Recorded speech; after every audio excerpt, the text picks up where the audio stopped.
পূর্ব বাংলার এক ছোট্ট গ্রাম খড়িয়ারপাড়া। গ্রামটা নদীর ধারে, চারদিকে সবুজ ধানক্ষেত আর বাঁশঝাড়।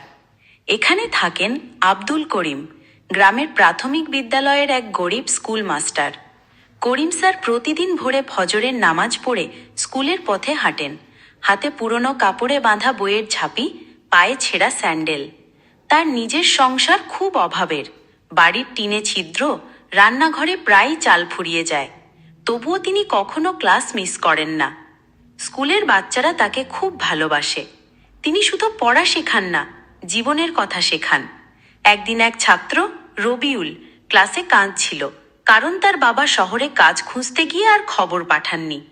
করিম স্যার নিজের টিফিনের ভাত রবিউলকে দিয়ে বললেন, জ্ঞানই তোমার আসল সম্পদ, এটা কেউ কেড়ে নিতে পারবে না।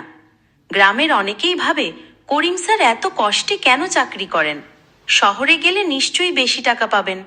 কিন্তু করিম স্যারের উত্তর সবসময় এক, এই গ্রামে যদি আমি না থাকি, তাহলে আমার রবিউল, সুমি, হাসনাত এরা স্বপ্ন দেখতে শিখবে কোথা থেকে?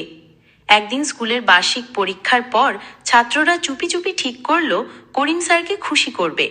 তারা গ্রামের মানুষের কাছ থেকে চাঁদা তুলে তার জন্য নতুন একটা সাইকেল কিনে দিল। সেদিন করিম স্যার প্রথমবার কাঁদলেন, কিন্তু সেটা আনন্দের কান্না। সেদিন সন্ধ্যায় তিনি আকাশের দিকে তাকিয়ে মনে মনে বললেন, আমার স্বপ্ন পূর্ণ হয়েছে, কারণ আমি দেখেছি আমার বাচ্চারা শুধু পড়াশোনা নয়, ভালোবাসাও